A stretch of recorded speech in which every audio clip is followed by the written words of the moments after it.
saya selaku calon guru penggerak angkatan ke-9, di mana aksi nyata pada 1.4 itu adalah menyampaikan tentang budaya positif yang ada di lingkungan sekolah kita. Bapak dan Ibu, guru yang berbahagia. Sebelum kita memaparkan, sebelum saya memulai materi, di sini ada sedikit tebak-tebakan lah ya. Tebak-tebakan itu adalah tebak gambar.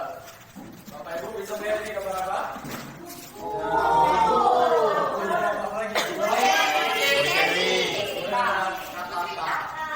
Kalau digabungkan tebak kata ini menjadi kata apa ini? Yang menjadi buku cerita. Oh, oke, ya. Apakah jawabannya itu tepat dan benar? Betul. Benar.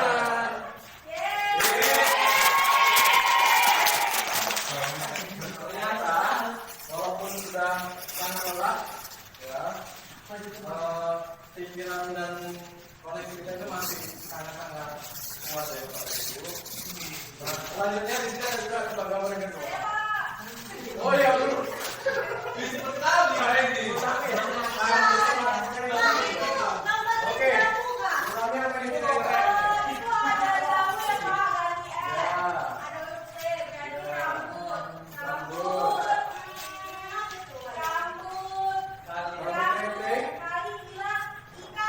Oke, rambut nikah kita tebak dulu. Kita coba jawabannya apa?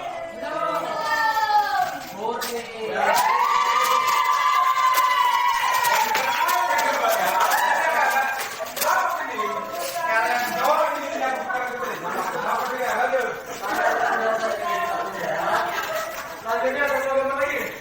Gambar ini. Nah, ini ada unta.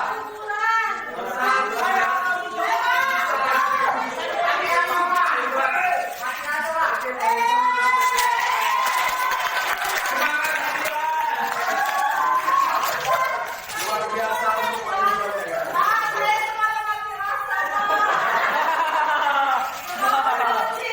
Apapun ceritanya, ya kita sama-sama mengumpulkan supaya rasa itu hidup kembali. Memang harus kita tumpuk ya Bapak. Iya. Baik, sebelum kita mengarah kepada materi, saya ingin bertanya kepada Bapak Ibu. Kira-kira menurut Bapak Ibu, apa sih itu yang Bapak Ibu kenal tentang budaya positif? Perlu nggak budaya positif ini ada di sekolah? Kemudian apa sih yang kira-kira Bapak Ibu kenal tentang budaya positif itu?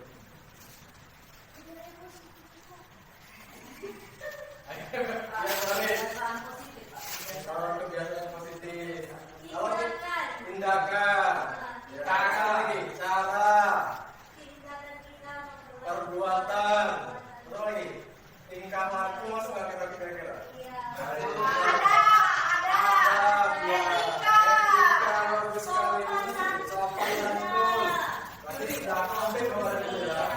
Ternyata budaya positif itu kalau kita lihat dalam pengertiannya yaitu merupakan nilai-nilai, keyakinan dan kebiasaan-kebiasaan kita warga sekolah di sekolah yang berpihak pada peserta didik. Untuk apa tujuannya? Agar murid-murid dapat berkembang menjadi pribadi yang kritis, penuh hormat dan bertanggung jawab. Jadi kalau dikatakan penting nggak sih budaya positif di sekolah? Sangat penting Bapak dan Ibu. Nah, jadi tidak hanya sebatas siswanya saja, tapi guru juga perlu menanamkan budaya positif untuk menjadi role model bagi peserta itu sendiri. Selanjutnya Bapak dan Ibu, kemudian disiplin positif yang bagaimana? Kalau dari budaya positif, ini disiplin positif. Nah, Bapak dan Ibu, kira-kira disiplin itu apa menurut Bapak Ibu? Disiplin, ya, atau tertib, ya. Disiplin itu tepat waktu, ya. Tidak melanggar aturan. Tidak melanggar aturan, taat aturan. Baik, disiplin positif ini, ya, merupakan suatu pendekatan untuk menerapkan disiplin dalam diri anak tanpa hukum dan adat. Penerapannya bagaimana? penerapan disiplin positif itu membentuk komunikasi yang sehat antara orang tua dan anak. Kemudian mengajarkan anak keterampilan sepanjang hidupnya. Lalu yang ketiga, meningkatkan kompetensi dan kepercayaan diri anak untuk menghadapi tantangan. Lalu membentuk kontrol diri. Jadi kalau kita simpulkan, disiplin positif ini adalah membangun karakter peserta didik, di mana karakter itu nilai-nilainya itu untuk membentuk keterampilan, kemudian kompetensi, dan bernalar kritisnya itu bisa membentuk. Ini disiplin positif. Kalau kita lihat di sekolah kita ini Bapak dan Ibu, budaya positif, disiplin positif ini sudah kita jalankan dan berproses begitu. Dan kita di sini juga saling menguatkan Bapak dan Ibu ya, sebagai guru ini kita sebutkan saling menguatkan agar warga sekolah khususnya peserta didik itu tetap menjunjung tinggi budaya positif dan disiplin positif. Selanjutnya Bapak dan Ibu, adapun tujuan dari disiplin positif itu adalah menjadi orang yang mereka inginkan, lalu dapat menghargai diri sendiri dengan nilai-nilai yang mereka percayai. Next ya Bapak dan Ibu. Lalu bagaimana sih membangun budaya positif di lingkungan sekolah? Kita sudah pernah ini mempraktikkan tentang keyakinan kelas. Tentu Bapak Ibu yang di sini yang mengampu wali kelas sudah pernah nih mempraktikkan tentang keyakinan kelas, ya Bapak dan Ibu. Nah, keyakinan kelas itu atau nilai kebajikan yang dituju seperti dari peraturan seperti yang pertama keadilan, peduli, kejujuran, tanggung jawab, mandiri. Sekarang Bapak dan Ibu, apa sih budaya positif keyakinan kelas yang sudah Bapak Ibu bentuk kira-kira ya dalam kelas Bapak dan Ibu terkait tentang keadilan? Ayo Bapak Ibu, kira-kira ada nggak yang sudah kita bentuk keyakinan kelasnya? Kemudian pedulinya bagaimana yang kita bangun untuk peserta didik. Lalu kejujuran, bagaimana kejujuran peserta didik di kelas kita, ya, dan tanggung jawab serta mandiri. Tentunya 5 karakter ini muncul nih, harus kita munculkan di keyakinan kelas kita, ya Bapak dan Ibu. Nah selanjutnya ada kebutuhan dasar bagi manusia. Di antaranya itu adalah bertahan hidup, kemudian kasih sayang dan rasa diterima, kemudian manusia itu butuh kebebasan, manusia itu butuh kesenangan, dan manusia itu butuh penguasaan. Ya, seringkali, kalau kita lihat pasangan kita ini kadang-kadang dia bertingkah yang di luar dari batas kewajaran. Bagaimana sih sikap kita dalam melihat tingkah siswa kita tadi? Ya. Nah inilah yang perlu kita pahami bersama nanti. Kita gali apakah siswa tersebut butuhkan sayang, apakah siswa tersebut butuh kebebasan, butuh kesenangan, penguasaan, atau dia ingin bertahan hidup. Nah ini kebutuhan bertahan hidup itu ya adalah kebutuhan yang bersifat fisiologis untuk bertahan hidup, misalnya tentang kesehatan, rumah, makanan. Ini merupakan kebutuhan makanan, ya, kebutuhan biologis sebagai bagian dari proses reproduksi. Kemudian dari kasih sayang dan rasa diterima, ya, ini juga kebutuhan ini. Dan 3 kebutuhan berikutnya itu untuk disayangi, diterima, mengikuti kebutuhan akan hubungan dan koneksi sosial. Jadi kebutuhan untuk memberi, menerima, kasih sayang, dan kebutuhan untuk merasa menjadi bagian dari satu kelompok. Ini merupakan kebutuhan dari kasih sayang dan rasa terima. Baik, saya Bapak dan Ibu, ini sekedar pemahaman kita saja dulu. Kemudian penguasaan. Kebutuhan ini berhubungan dengan kekuatan untuk mencapai sesuatu, menjadi kompeten, menjadi terampil, diakui atas prestasi dan keterampilan kita, didengarkan dan memiliki rasa harga diri. Kemudian kebutuhan ini meliputi keinginan untuk dianggap berharga, bisa membuat perbedaan, bisa membuat pencapaian, kompeten, diakui, dihormati. Ini kebutuhan ini juga dimiliki oleh peserta didik kita. Next slide dulu. Nah, lalu kebebasan. Kebebasan akan pilihan. Kebutuhan untuk bebas adalah kebutuhan akan kemandirian, otonomi, memiliki pilihan, dan mampu mengendalikan arah hidup seseorang. Anak-anak dengan kebutuhan kebebasan yang tinggi menginginkan pilihan. Mereka perlu banyak bergerak, suka mencoba-coba, tidak terlalu terpengaruh orang lain, dan senang mencoba hal baru atau dan mengenali. Lanjut terakhir, yaitu kesenangan. Kebutuhan untuk merasa senang adalah kebutuhan untuk mencari kesenangan, bermain dan tertawa. Jadi bayangkan hidup tanpa kenikmatan apapun, betapa menyedihkan. Ya, Bapak dan Ibu, jadi makanya perlu kesenangan. Nah, di sini ada tabel yang menggambarkan tentang perilaku, kesenangan, kasih sayang, dan rasa diterima, kebebasan penguasa. Ibu guru bilang, aku tidak boleh bersenandung sewaktu mengerjakan tugas. Katanya kelas harus senang, tidak ada suara, enggak seru jadinya. Nah, pernyataan ini ya menyatakan kepada siswa itu bahwasanya siswa itu perlu apa Bapak Guru? Butuh kesenangan. Ya. Siswa itu butuh kesenangan. Kemudian dari pernyataan kedua, ibu guru tidak menyapaku hari ini. Padahal aku ini sudah pakai baju baru, sudah pakai sekitar baru, sepatu baru. Nah, ternyata anak didik tersebut membutuhkan rasa perhatian, kasih sayang, dan rasa ingin diterima, ya, perasaannya. Kemudian aku bosan, masa belajarnya cuma gitu-gitu aja, dengerin ibu guru ngajar. Nah, anak ini menggambarkan tentang kebebasan. Ya Bapak dan Ibu ya. Jadi yang selanjutnya, aku sebel, gambarku tidak rapi, malah ibu guru nunjukin ke teman-temanku di depan kelas. Jadi siswa ini menggambarkan tentang penguasaan. Nah, selanjutnya Bapak dan Ibu.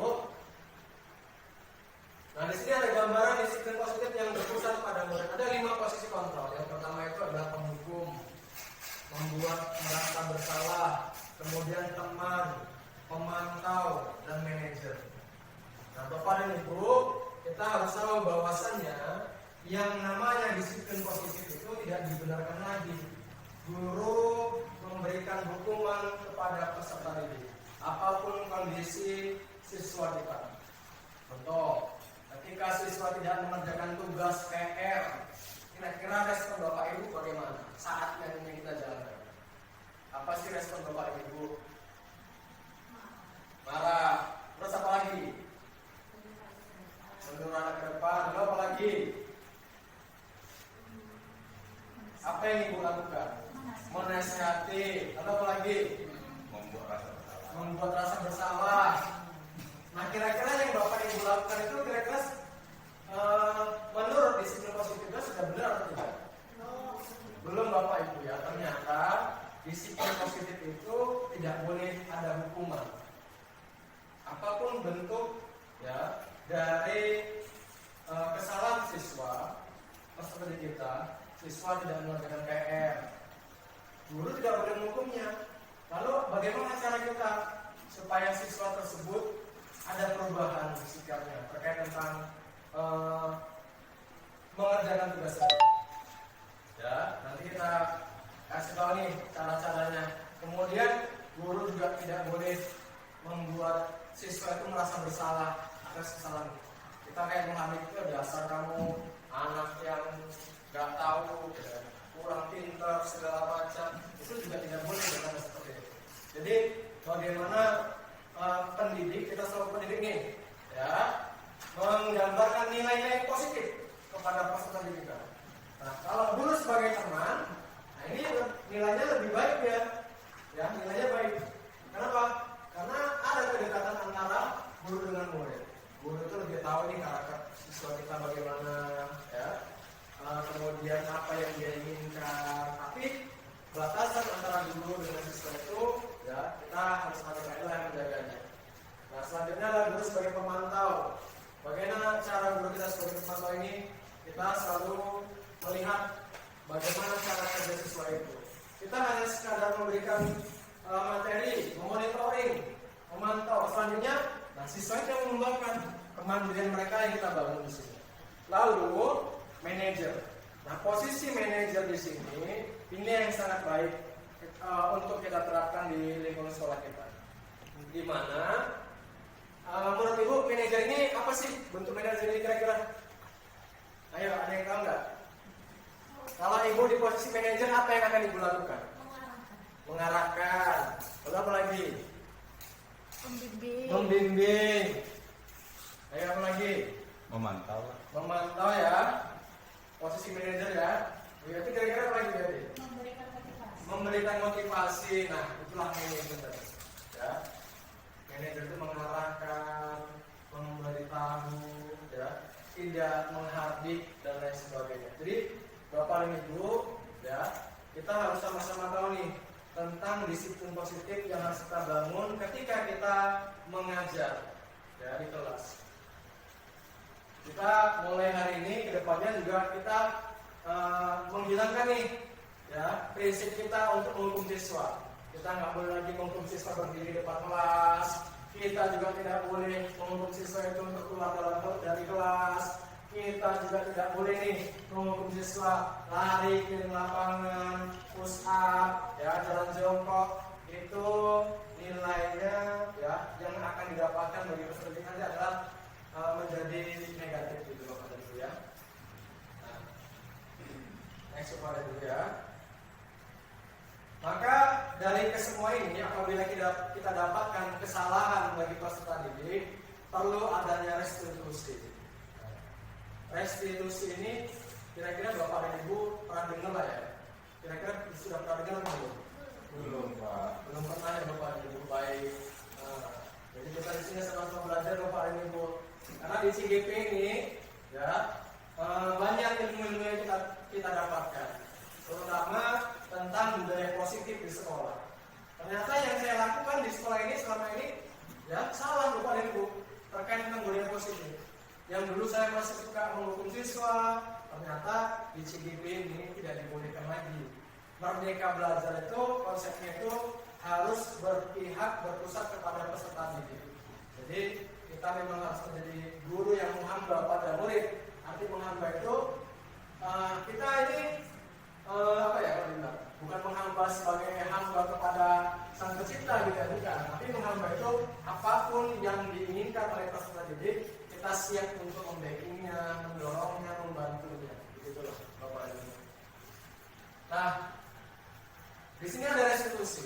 Apa itu restitusi? Yaitu proses menciptakan kondisi bagi peserta didik untuk memperbaiki kesalahannya. Nah, inilah proses ya Bapak Ibu. Sehingga mereka bisa kembali pada kelompok mereka dengan karakter yang lebih kuat. Ini menurut Jason dalam LMS guru penggerak modul 1.4 budaya positif. Jadi sudah dapat gambarnya Bapak dan Ibu, ya. Kira-kira sudah dapat nih gambarnya atau belum? Ya, ini Bapak dan Ibu. Bagaimana cara menerapkan restitusi itu? Yang pertama, kita harus menstabilkan identitas. Kemudian yang kedua, validasi tindakan yang salah. Kemudian yang ketiga, menanyakan keyakinan. Nah, untuk menstabilkan identitas, Bapak dan Ibu, kita tidak boleh nih langsung berhari peserta didik, Bapak Alfido, kenapa Bapak tidak membuat tugas Bapak ke sekolah ini? Gitu ya, Bapak. Kita tidak boleh langsung menghardik begitu, Bu. Jadi kita selaku pendidik harus menstabilkan identitas kita. Caranya itu dengan bahasa yang santun lah gitu ya. Kita tanya dengan bijak, kenapa Bapak belum menyelesaikan tugas Bapak, apa kendalanya, apa penyebabnya. Demikian juga kepada anak, kenapa nak kamu belum mengerjakan tugas kamu, kenapa nak kamu pakai sepatu warna putih, kenapa nak seragammu tidak lengkap. apa permasalahan yang dia hadapi. Inilah menstabilkan identitas. Ya. Kemudian validasi tindakan. Apa sih tindakan dia itu menurutnya itu kira-kira sudah tepat atau tidak? Nah, kalau peserta didik menyatakan tidak tepat, berarti sudah ada nih ya kesadaran anak kita itu atas kelalaian dan kesalahan dia. Lalu menanyakan keyakinan dari kesalahannya itu kira-kira ada nggak nanti dia berjanji untuk tidak mengulangi lagi. Nah ini harus instruksi Bapak Ibu ya. Jadi jika nanti Bapak Ibu menjumpai peserta didik yang memiliki salah, tidak mengerjakan PR, kemudian terlambat, kemudian melanggar aturan kesepakatan kelas, bolehlah Bapak Ibu dipraktekkan di kelas Bapak Ibu masing-masing. Nah untuk di sini Bapak Ibu, saya akan menanyakan satu kasus nih. Kasusnya itu adalah yang pertama, siswa bernama Wahyu kemarin dilaporkan tidak mengikuti pelajaran karena membolos sekolah saat Bapak Ibu guru sedang rapat. Nah kira-kira Bapak Ibu sudah dapat nggak bayangannya ini apa gambarannya untuk direstitusi? Ini ada gambarannya. Sudah dapat Bapak Ibu gambarannya? Kira-kira kalau saya minta dari Bapak Ibu untuk mempraktekkan restitusi ini dari kasus pertama, bersedia kan? Ya. Siswa bernama Wahyu kemarin dilaporkan, nah, yang melaporkan ini adalah guru BK, ya, tidak mengikuti pelajaran karena membolos sekolah saat Bapak Ibu guru sudah rapat. Kira-kira sudah dapat belum Bapak Ibu? Bagaimana cara kita memvalidasinya, kemudian tadi yang menstabilkan identitasnya, memvalidasi tindakan yang salah, kemudian menanyakan keyakinan. Kira-kira sudah dapat belum Bapak Ibu? Sudah Bapak Ibu? Siap untuk praktek? Siap Pak. Siap Bapak Ibu? Ayo. Kira-kira siapa yang ingin praktek di sini yuk? Kita praktek segitiga sistem dulu. Bu Sania? Ya, Bu Sania. Ya, Bu Sania. Ibu Sania selaku guru, saya minta selaku guru. Siswa Sandra kalau mau. Ya, laki-laki ya? Wahyu laki-laki. Kira-kira kalau Pak Aron ya? Bisa ya? Iya bisa.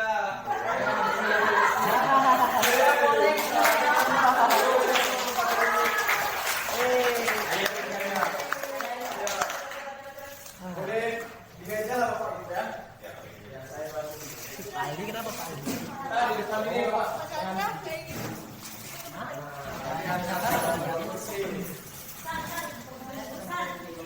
Harus ada dua kursi ya Pak Ibu ya. Ayo sini Ibu Sania. Oh, Ibu. Ibu sebagai saya Wahyu ya, seperti ya. Pak Aros sebagai Wahyu. Kasusnya itu adalah Wahyu. Kasusnya itu Wahyu dilaporkan tidak jelas karena bolos gitu pada saat Bapak Ibu sedang rapat di. Silakan Bapak Ibu. Oke. Ya. Ya, Saya gurunya Bapak. saya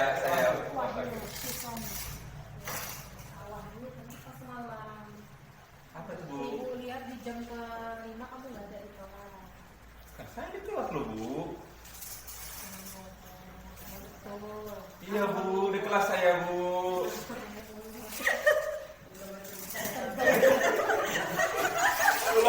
Ayo. Oh, saya yang nakal ya berarti ya. Oh iya. Udah dua soalnya muridnya nih Bu.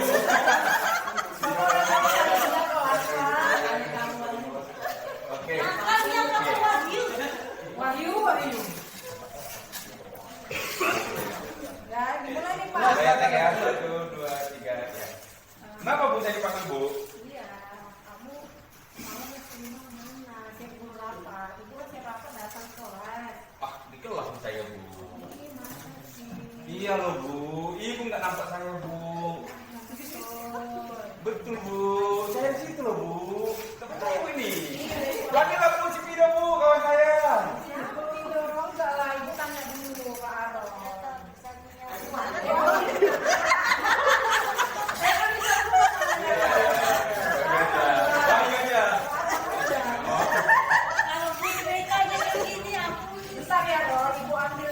SMP dulu ya. Baik, Bu. Kapan lagi nama-namain Pak Aron? Emang dia Aron, nggak ada Aron boleh terima. Kayak gitu kan. Kemana Aron? Aron dia lagi. Ya, jujur aja sama ibu nggak apa-apa. Ini Kenapa? dulu, maaf saya kelaparan Bu. Jadi dari kawan saya kita Bu bolos Bu. Ayo kita ke sana katanya Bu. Nanti semua pakai. Iya Bu, tapi bukan dari sekolah. Bu. Berarti kenapa? Kantin SMK. Iya Bu. Oh, kenapa? Oh, kenapa? Iya Bu. Emang nggak ada kantin di sini? Nggak ada nasinya? Ada Bu. Kan ada nasi goceng. Di mana di sana? Di sana, di sana. Nah, ini itu namanya menurut Aron kemarin yang kamu lakukan di les kelima itu udah sesuai nggak dengan keyakinan kau? Ya, belum. Ya, tidak sesuai. Kayak mana tidak sesuai? Kenapa kamu menganggap itu tidak sesuai? Karena saya tidak menyepakati Bu keyakinan yang sudah kita buat Bu. Kalau menurut Aron, keyakinan mana yang Aron anggap? Disiplin, ya kan? Iya Bu, saya betul. Disiplin sama Apa sih Bu? bertanggung jawab. Tanggung jawab ya Bu. Ih, padahal harus ada tanda tangan loh kesepakatan sama keyakinan kelas kita. Iya Bu. Nah, itu yang Aron anggap. Menurut Aron, gimana caranya biar Aron kembali untuk jadi orang yang baik, yang menaati keyakinan kelas? Menurut Aron, apa yang Aron lakukan? Kalau apa lain kali? Mungkin saya akan minta izin dulu Bu. Coba di kelas dan ketika kalau saya nanti akan pergi ke tapi di sekolah saya saja Bu kalau saya ada apa atau mungkin saya akan bawa bekal dari rumah Bu. Iya benar, bawa bekal biar hemat kon. Gak boleh makan kecil dan udah lah, boleh balik ke kelas aja lagi kayak gitu ya orang buat ya. Iya Bu. Permisi ya Bu.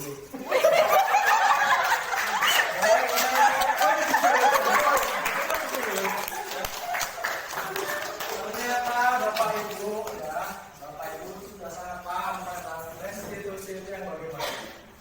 Ini yang ditampilkan tadi ya oleh Pak Aron dan Ibu Saminya itu adalah bentuk restitusi yang sangat bagus sekali, sangat hebat. Kita kasih tepuk tangan dulu. Nah, saya rasa Bapak dan Ibu dari kasus pertama tadi ini sudah bisa membangun bagaimana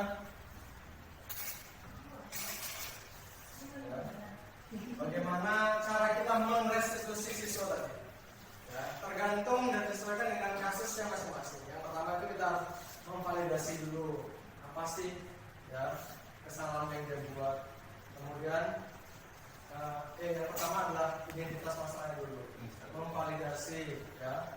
Kemudian apa Pak? Yang ketiga, ini tiganya harus kita ketahui kepada dia supaya kita bisa merestitusi peserta didik kita. Baik, kira-kira dari sini dapat tanya Pak Ibu? Nah, baik Bapak dan Ibu, setelah tadi kita menyaksikan praktik langsung ya segitiga restitusi dari Pak Aron dan Ibu Sania, menurut Bapak Ibu ini kira-kira apa yang sudah dilakukan oleh Ibu Sania dan Pak Aron sudah sesuai tidak dengan segitiga restitusi yang pertama itu menstabilkan identitas, validasi, kebenaran. Ya kira-kira Bapak Ibu bagaimana? Iya, Bu Syati, silakan Bu Syati. Kalau saya lihat dari kasusnya dan tadi Bapak Aron dan Ibu Sania mempraktekkan, saya rasa sudah menerapkan restitusi ya Pak. Yang pertama menstabilkan identitas, nampak tadi Bu Sania mensejajarkan Bu Sania dengan menganggap si Pak Aron ini sebagai teman sebaya gitu. Jadi identitas tadi distabilkan, sehingga dari situ tadi si siswanya tadi menceritakan dengan ya tidak ketakutan, walaupun mungkin mereka siswa tadi agak badung gitu ya. Oke, kemudian validasi tindakan yang salah tadi ketika ditanya ya si siswa tadi tadi agak mengelak gitu, tapi karena tadi ya ada alasannya ada saja. Kemudian ditanya kembali tentang keyakinan kelas sampai si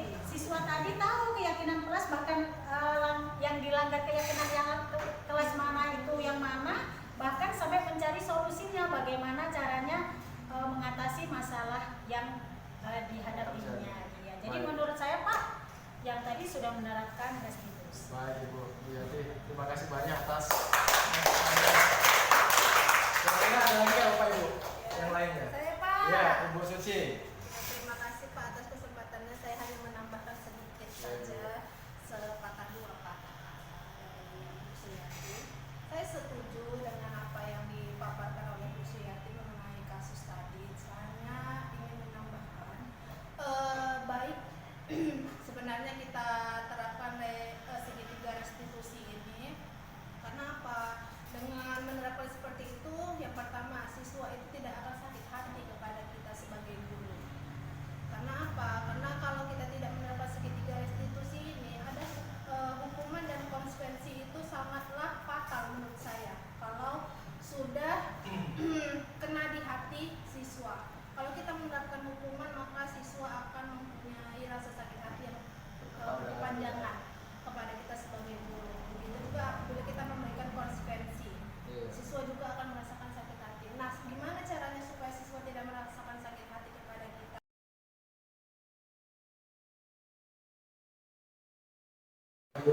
Pak, kamu tahu kenapa kamu Bapak panggil kemari? Kami tidak tahu Pak. Baik. Jadi semalam Bapak menerima laporan dari guru lain bahwasanya kamu melakukan tindakan kesalahan. Bisa kamu jelaskan Wahyu?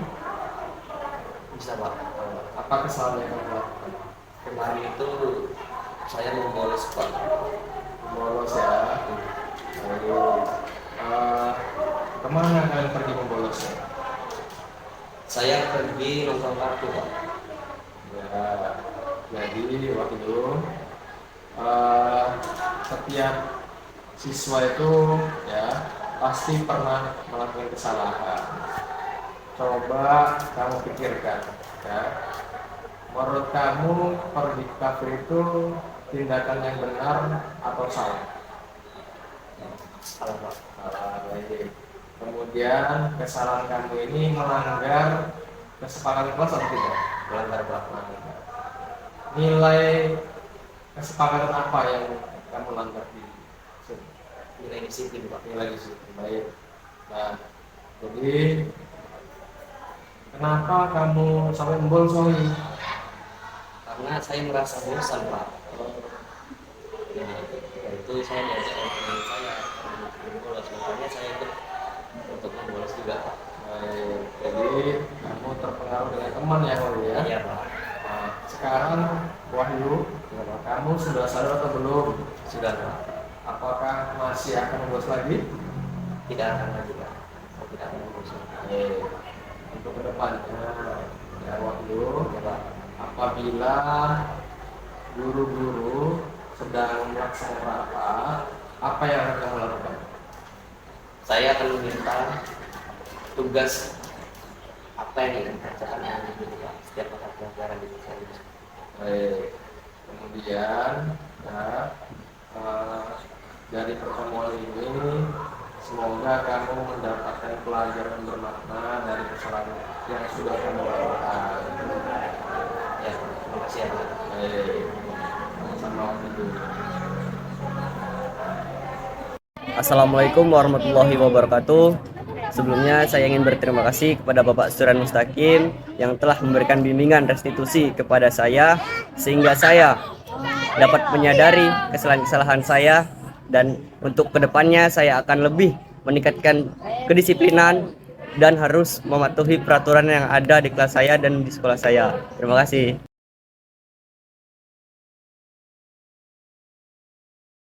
Salwa, kamu tahu tidak kenapa kamu saya panggil?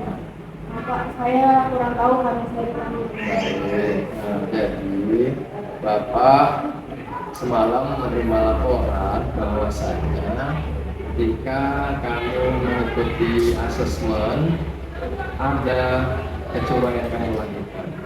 Bisa kamu jelaskan? Ya Pak, maaf saya Pak sebenarnya saya waktu mengikuti asesmen itu kemarin saya ada kecurangan yang dimana saya melihat HP Pak. Oh, begitu. Jadi ya bahwa memang tidak ada siswa yang sempurna di sekolah itu. Kamu sudah sangat baik, ya, mau mengakui kesalahan yang kamu lakukan. Nah, kenapa kamu sampai mencontek? Ya Pak, maaf ya Pak. Kenapa? Karena waktu itu saya ada kesalahan dalam kurang memahami materi. Jadi saya mencontek Pak. Jadi tindakan kamu itu menurut kamu benar atau salah? Salah Pak. Salah. Ya. Kemudian apa bentuk kesalahan? Kesalahan saya adalah saya sudah mencontek dan saya melihat HP waktu menggunakan asesmen ujian. Lalu itu kira-kira melanggar kesepakatan dari kelas ya? Iya Pak. Melanggar ya. Apa bentuk pelanggarannya tadi? Saya mencontek. Tidak ada sifat jujur ya kan? Iya Pak. Baik. Jadi untuk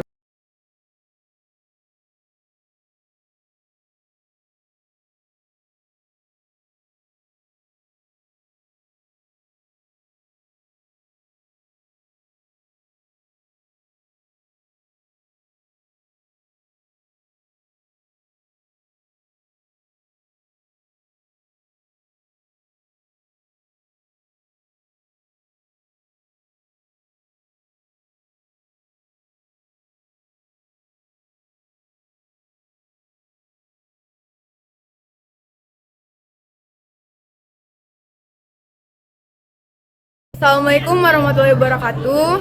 Sebelumnya saya berterima kasih kepada Bapak Surya Mustaqim telah memberi saya bimbingan restitusi untuk menyadari kesalahan saya. Untuk kedepannya saya akan belajar kejujuran dan kedisiplinan dalam melakukan asesmen. Terima kasih.